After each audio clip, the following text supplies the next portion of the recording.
Bona fide success can only be obtained through genuine expression of the truth. So be aware at all times of the war that is raging over your identity. See, society will try to conform you, try to break you, and most of all, label you. The battleground is over self, and you are under siege. Don't join the army of clones. Be yourself. Take off the mask and let the world bask in the beauty of an original. Be your own star on the stage of life. You gotta do you. Stop chasing the world.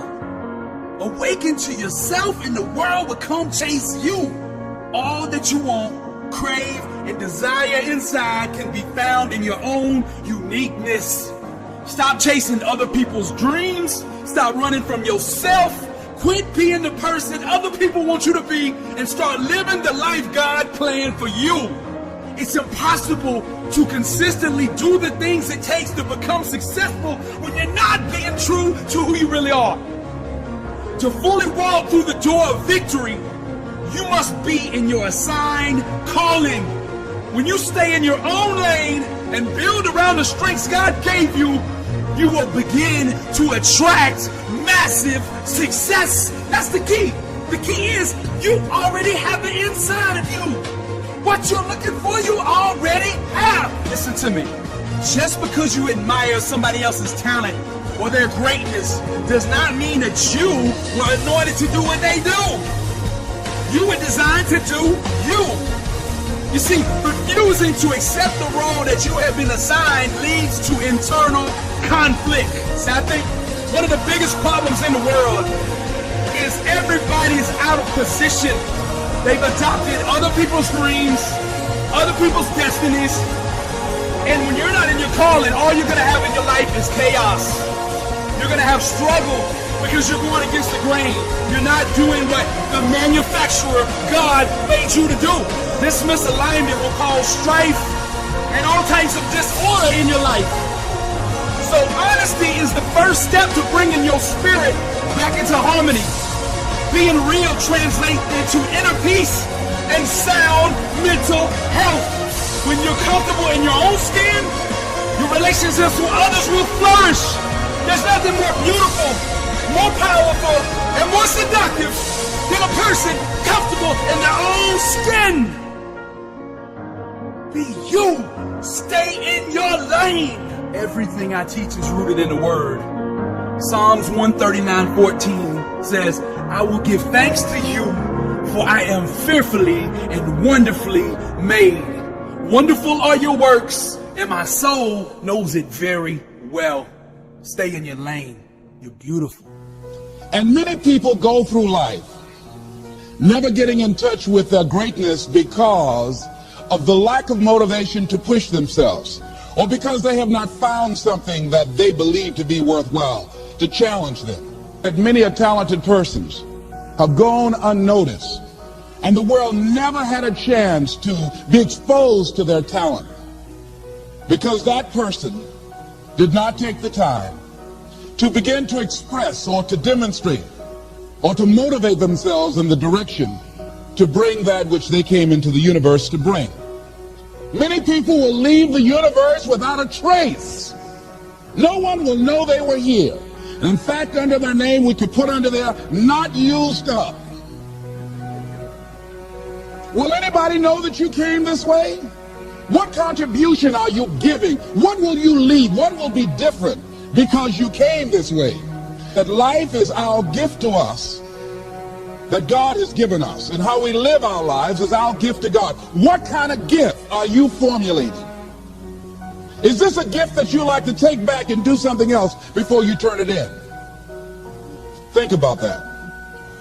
What can we do? What are some of the keys that we can begin to use to motivate ourselves when our batteries run low? Because I don't care who you are, I don't care what you do, at some time you are going to get tired. At some time you're going to get in a rut. Seem like nothing you do works out right.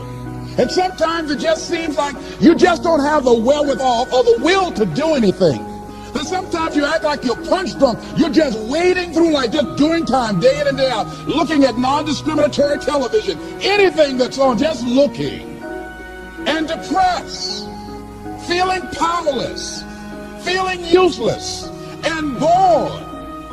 What do? How do you get yourself out of a rut? How do you, when you know you can do more than what you've been doing and you're not doing it and you're discontent with where you are, you get angry at yourself.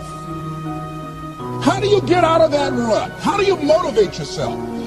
One of the things that we must do is that we must be involved in working on achieving self-mastery. You must work on yourself continuously.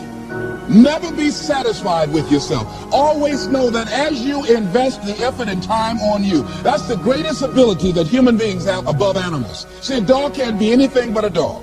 Tree can't be anything but a tree. Human being, you've got unlimited potential. You can put effort on you, and by concentrating on you and developing you, you can transform your life wherever you are right now. So you want to work on yourself. You want to read books that inspire you and motivate you. You want to listen to tapes over and over and over again. And I suggest that you listen to tapes when you first get up in the morning. You want to control the spirit of your day. When you first wake up in the morning, your mind is operating at 10.5 wave cycles per second. That's when the subconscious mind is most impressionable. Whatever you hear in the first 20 minutes when you wake up, that will affect the spirit of your day. When you listen to tapes, listen with relaxed belief, believing that this can happen for you. And by listening to them, listen to them over and over and over again, and you will get a breakthrough.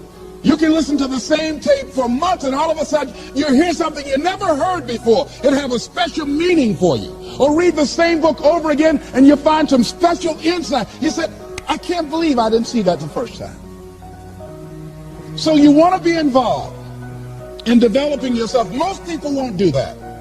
Most people won't take that kind of effort and invest that kind of energy in themselves, because they will fall prey to that conversation within. Oh, don't do that. You don't have time. You're too busy. You're too caught up in the rat race. Most people won't do that. Well, they won't take time to go to lectures. They won't take time to go to seminars. They won't take time to go to classes to improve themselves.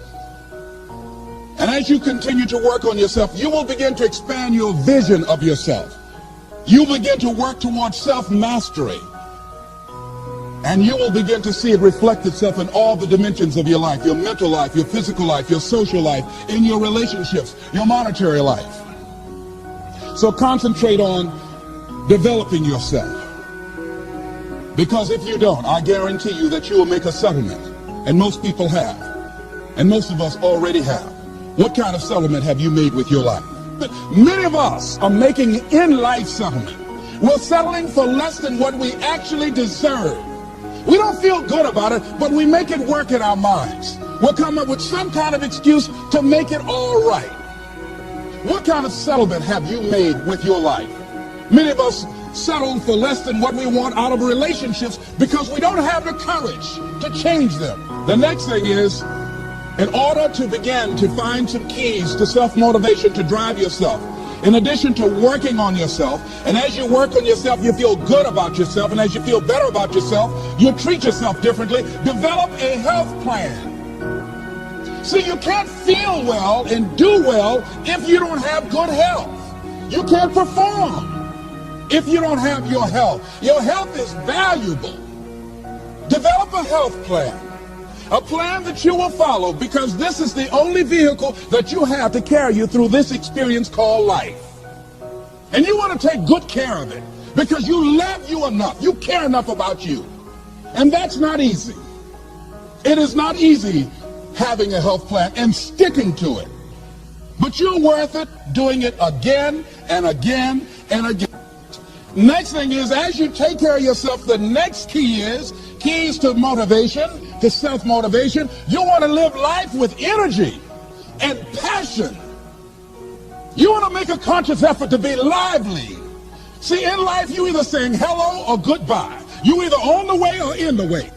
You want to be happy. You got a lot to be thankful for. But you watch some of the faces around you every day. And I tell you, some of these faces they will put you in a depressed state of mind. So you want to avoid these kind of faces. When you see them coming, turn your head.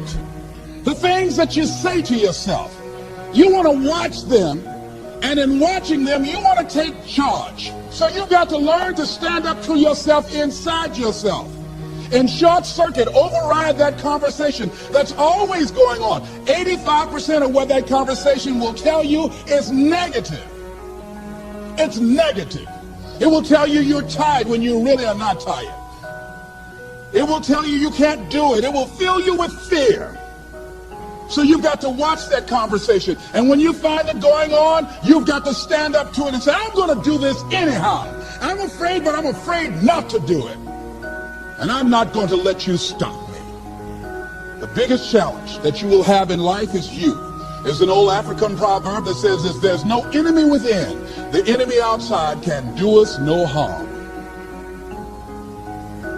The next thing that is a key to self-motivation is that you've got to ask yourself, what do I want out of life? What do you want out of life? What do you want out of a job? What do you want out of a career? What do you want out of a relationship? What do you want? What gives you your life? How will you know when you got it? What will make you happy? You need to know. You need to start asking yourself some questions. What do I really, really, truly want? And you need to be exact about that. Don't be vague. Oh, I just want to be happy. That's too vague. What will make you happy? How will you know when you got it? Zero in on it. Be exact. Be specific. And as you do that, that will stimulate that superconscious mind, or the reticular activating system of your mind, that will begin to find those things, to identify with it. And once you begin to determine that which you want, take the time to write it down. Don't just think about it. Write it down. That is a subjective process that engages the subconscious mind. Write it down. Once you write it down, read it 3 times a day, morning, noon, and night. Why is that important? Because what it will do, it will cause you to focus. It will cause you to concentrate. When that other conversation is going on telling you what you cannot do, telling you all of the impossibilities and all of the obstacles, your concentrating will begin to create a larger vision within yourself, and you'll start looking for and seeing some new opportunities. You start creating some openings for yourself. As you begin to read that every day, day in and day out, that will make you focus. That will discipline your thinking. And you'll get all kind of creative ideas. As I talk to you right now, being involved in this immersion process, you're going to create some openings for yourself. You're going to get some ideas. You're going to feel your adrenaline flowing, and you're going to think about something, some idea you had. You say, I want to go back and I'm going to look at that again from a different vantage point. Not from the level of the problem or the obstacles that I encountered, but from a higher vantage point. Because what you will begin to see and to know as I talk to the higher consciousness within you, that you are powerful, that you are a miracle worker. And that inner conversation has conditioned you to believe that you are not. And as you begin to discover the truth of who you are, whatever challenge that you're facing in life, and if you're living, you're facing some challenge, you'll begin to know that you're powerful and that you're a miracle maker.